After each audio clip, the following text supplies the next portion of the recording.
case you haven't seen part 1, I'm going to put that somewhere up here, but basically I've been reading One Piece and doing little check-ins and reviews as I've been going along, and this is the second installment. In this one, I'm going to be covering everything from Whiskey Peak to Little Garden and then finally Drum Island. It's the name of the treasure in the Grand Line. So basically for this section, we start off with them entering the Grand Line, and then they come up to this island, and on this island there's a bunch of people who want to celebrate them, or they pretend like they want to celebrate them, and they basically throw this big party that they pretend is in their honor, and the whole crew basically gets drunk. Zoro actually didn't get drunk, and he was just pretending, and he says something about like a true swordsman never drinks like to such excess that they, pass out.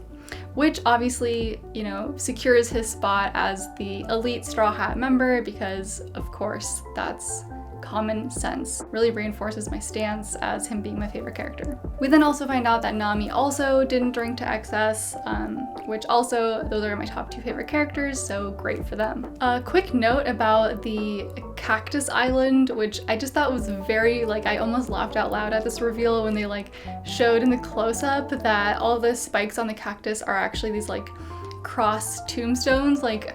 What are the odds of that?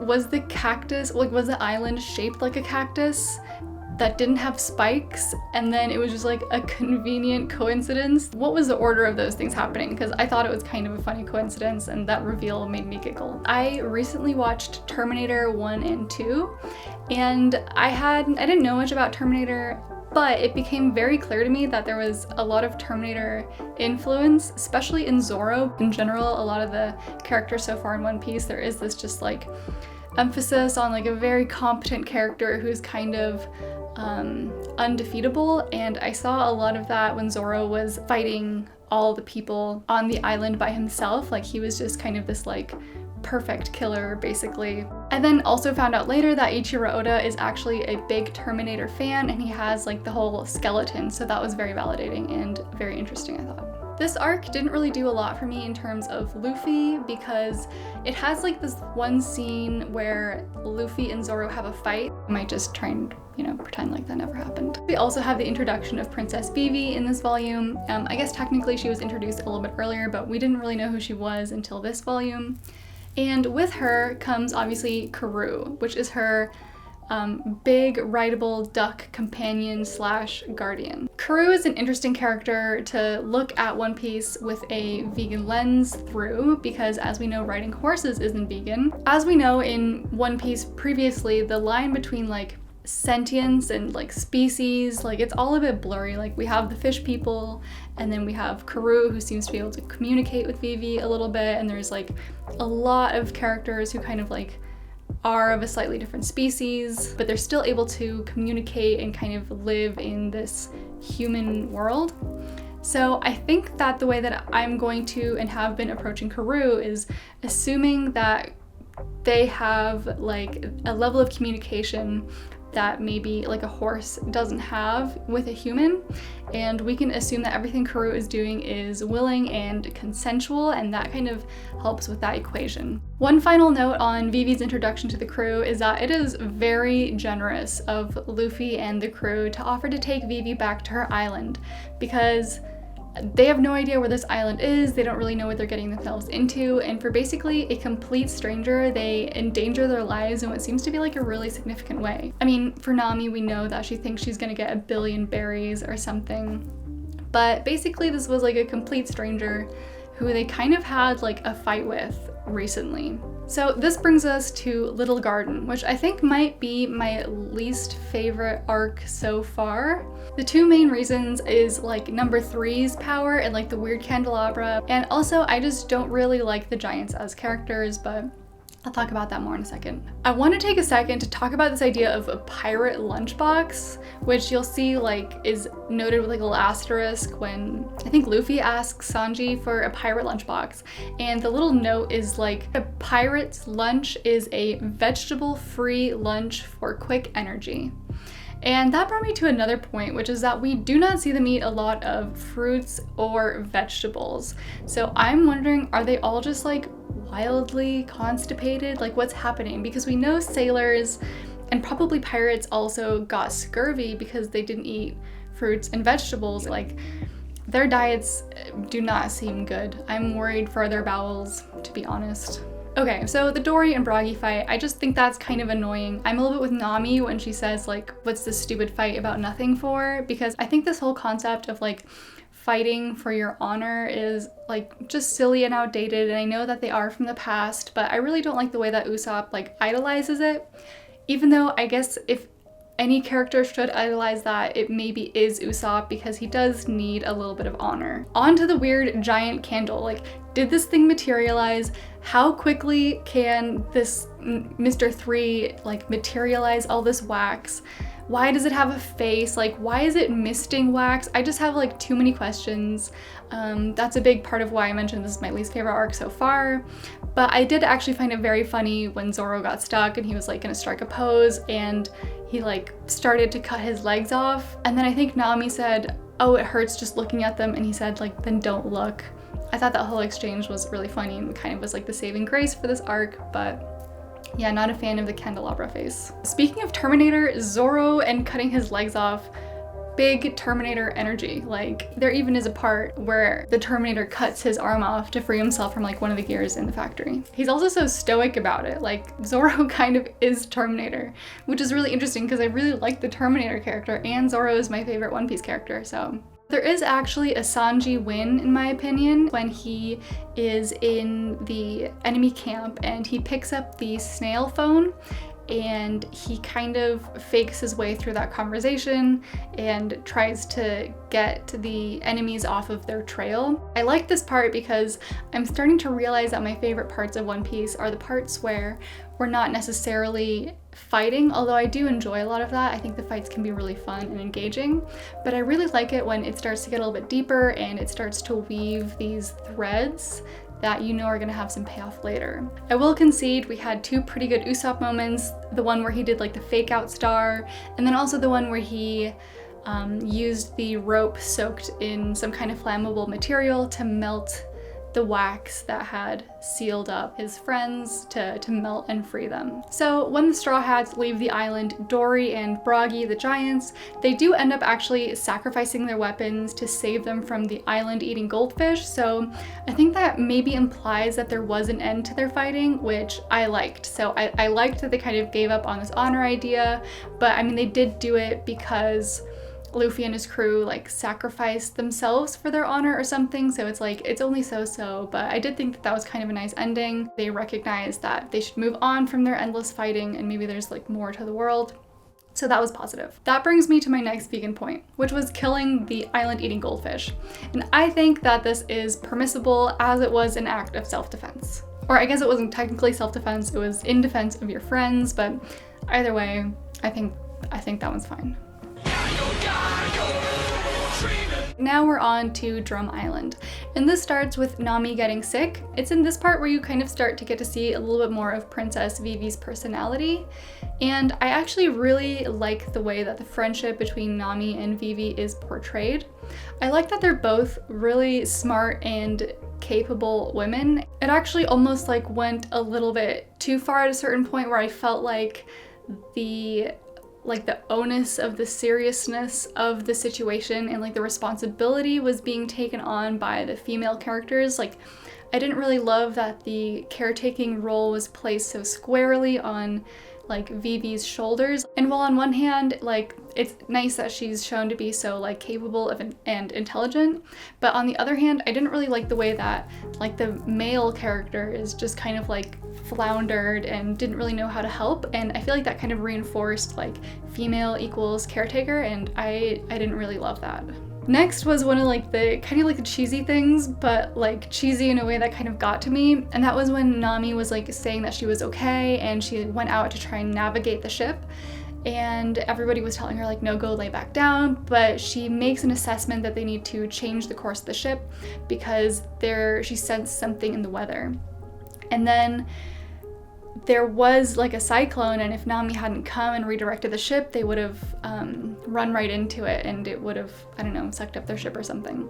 And there's like the part where kind of Vivi says to herself while she's like holding Nami up, like, wow, she's such an amazing navigator. She's something special because, you know, a typical navigator, how, you know, there's no way to know on the Grand Line what the weather is like or something. So that part kind of gave me chills. It was another one of those moments like when Luffy was gonna get beheaded and he laughed, and like we had the other character assess like, oh, you know, this guy must be something serious because the last guy who laughed here, you know, he was king of the pirates. So that gave me a little bit of the excited tinglies. Another cool display of Vivi's good sense and leadership is when they arrive at Drum Island and the native people show some hostility, like they shoot, I think, and Luffy and whoever else, they want to like storm the island and basically fight back, and Vivi grabs them and says, no, they're never going to show us to a doctor if we are aggressive towards them, like we can't prove them right. And they all realize, of course, that she's correct, and so that is a very solid display of leadership and just common sense. But again, it's frustrating that the female character had to teach this to the male characters. I feel like it again reinforces a little bit of a stereotype, but I'm just not gonna go that deep with it and just kind of chalk it up to Vivi being a very smart and capable character and leader. Dr. Kureha, I don't know if I'm saying that right, but I love the outfit. I don't have too many thoughts about her. I didn't love the character overall. Like, I think that the grade was really off-putting, but on the other hand, I do like the old lady character representation that's a little bit different from usual, so I did find that refreshing. All right, vegan point number 3 is when Luffy helped, I think Lapin, is it a Lapin? Whatever. After they had the fight and there was like an avalanche, there was, I think, a little Lapin that was like trying to pull their guardian Lapin out of the snow, and Luffy helped them. And after that, they came to Luffy and Sanji and Nami's defense. And I don't know if we can really extrapolate like an explicitly vegan message out of that. Clearly, these creatures, you know, have enough of a conscience and sentience to like make a decision to change sides and recognize when somebody has helped them. So I thought that was kind of interesting, and I did really like what it showed of Luffy's character because, you know, deep down he is a good person who helps when somebody is in need. I just wish that also translated to like killing random animals like Chopper. We have to talk about Princess Vivi dragging Usopp by his face. I was like, I think I audibly gasped when I saw it because like, oh my god, but it's very funny and I love and hate it. This brings us to Chopper, who unfortunately has my least favorite backstory of any character so far. He also has my least favorite character design, and I think Chopper might officially be overall my least favorite of the Straw Hat crew. I don't like his weird little round reindeer body. I don't like his hat. I don't like his pants.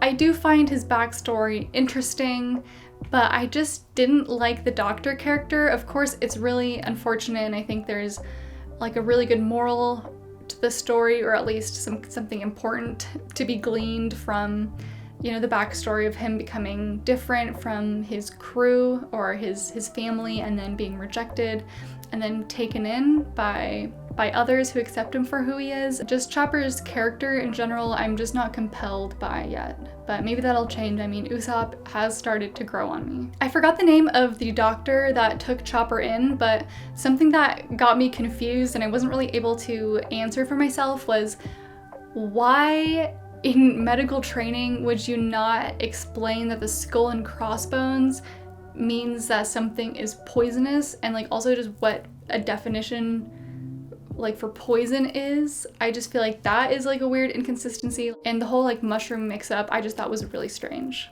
Like, why would the doctor eat the poisonous mushroom? I don't get that. And then he says, don't worry Chopper, your mushroom didn't kill me. But we just learned that the mushroom was poisonous. I didn't follow, maybe that's a me problem, but something just wasn't clicking for me there. I'd also like to point out something very strange, and that is that twice these snowbirds show up. And the first time we find out that the door to the castle is just way open, even though it's like snowing and freezing, because there is a nest of snowbirds on top of the door and they don't want to disturb the nest of snowbirds. And then the second time, there are snowbirds in the cannon that like Wapol, I don't know if that's how you pronounce his name, but that Wapol tries to use in the fight, and then they don't end up using the cannon because there's snowbirds in there. But then they literally try to eat Chopper. Like, again, maybe that's a me thing, I'm missing something, but I just think that that's like a very blatant inconsistency that really stood out to me. Overall, I didn't really enjoy like the climactic fight of this one. I don't really like Wapol. I didn't really like his cronies. I found him to be an uncompelling character, and I just found him to be like ugly and unpleasant, and I just kind of found that like his power from the devil fruit that he ate, which was just like whatever he eats he can turn into a power, I didn't find that one super creative or compelling. And again, I just found his character design really unpleasant to look at. And I do think that his backstory with like the healthcare was pretty interesting, but it feels like this chapter was really more about Chopper and that everybody else was a little bit more filler. I feel like we have to talk quickly about Nami's main character flaw, and that is her greed. Because that was one of my main complaints about Nami in the beginning of the story, which is that I found like her greediness when it came to treasure to be kind of like off-putting and unpleasant, like she was just taking advantage of her crewmates, and that was the thing that was kind of keeping me from really liking Nami. Then when we found out that it was because she was saving up all of her money to try to free her town from Arlong, I thought it kind of made sense, and that maybe that now she wouldn't be like that anymore. But we've seen it a couple times, like with Zoro when she said there was like a ton of interest on the money that she lent him when he went to go buy something. And then we saw it with Princess Vivi when she said she would only help for 1 billion berries. And then for the third time, most recently, we saw it when she let Luffy borrow her coat, which I knew was gonna go poorly from the start. Why even mention the coat, honestly? I thought that was a little bit odd. But of course, she, immediately turns around and says, oh, well, you can just buy me a new one or something. So it looks like Nami's greed is something that's gonna be around to stay. And I guess I'm kind of confused because, again, I thought it was resolved when Arlong went away, but I guess not. Okay, this is my final nitpick with Chopper's backstory, but I do not get the hype about like the doctor's research. Like, it took him 30 years to try and like make cherry blossoms because he thought that the sight of cherry blossoms would like cure all illness and disease. Like, he devoted his life to this. Like, I just feel like it's kind of sad for Chopper because like the doctor who he devoted his life to was just kind of a joke. That character, I don't get it. I don't get anything about that situation, honestly. And then like the Dr. Kureha, she does it, like she's able to like execute his plan so that all of his 30 years of research don't go to waste. And then all that happens is the snowflakes temporarily turn pink. Like, are we supposed to assume that now that that's happened, nobody in the entire town or on Drum Island is ever gonna get sick again and everybody is permanently cured from their ailment? Or was it just like a party trick that he devoted 30 years of his life to? Whatever. We end, of course, with the introduction of Mr. Bon Clay, and all I have to say at this point is I hate his pants. I hate his pants. I hate the little poofy ball around his crotch. Their crotch? I should probably note quickly that I actually have read all the way through Alabasta, but that would have made this video too long, so I'm breaking that up and I'm just covering up to Drum Island in this video today. Alright, I thought it would be fun to do like a running check-in of who is the most vegan character in this series at the moment, and I think that it still goes to Laboon's caretaker, whose name is Crocus, I believe. Crocus had devoted his entire life to taking care of this whale who had been abandoned, and there's no mention of him engaging in any other non-vegan activities, so I think that the prize goes to Crocus as of right now. The award for least vegan characters right now, unfortunately, I think is a tie between Zoro and Sanji. And I'm kind of chalking this up to the part where they're on the little garden and they're like going off in pursuit of who can like find the most meat, and they each like kill an animal and then like have a competition over whose is the biggest one. Sanji, of course, cooks a lot of meat, so he might be even less vegan than Zoro, but for now they're tied. Thanks for watching. I've been having a lot of fun reading and talking about One Piece. Making these videos has been inspiring me to take notes and look at the story a little bit more deeply. If you're a vegan who's reading One Piece, or honestly anything else in the fiction genre, I would love to hear about the approach that you take to reading non-vegan characters and anything by non-vegan authors. Thanks again for watching. If you liked the video, subscribe to the channel. There will be more. I'm planning on keeping this up for the rest of the One Piece series. I'm also really looking forward to the live action, so maybe we'll do a review of that as well. As always, stay mindful, eat fruit, and don't multiply, and I'll see you in the next video.